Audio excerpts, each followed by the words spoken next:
Hello mga mamsi, gutom ka ba? Tara, samahan niyo ako magluto ng simple pero healthy na soup noodles.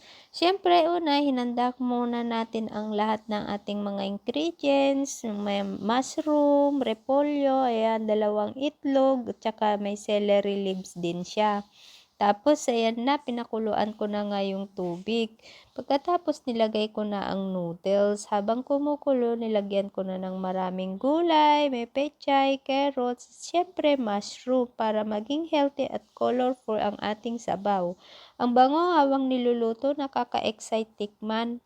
Sunod, ayan na nga, dahan-dahan ko na nga para maging creamy at mas malasa ang sabaw. Hinintay ko lang at ilang minuto habang perfect na ang pagkakaluto at ayan na, handa na ng isandok. Nilagay ko na sa mangkok, inihain na sa mesa at syempre kain na agad.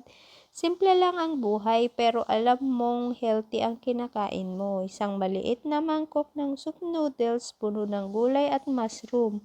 May itlog pa, hindi lang masarap kundi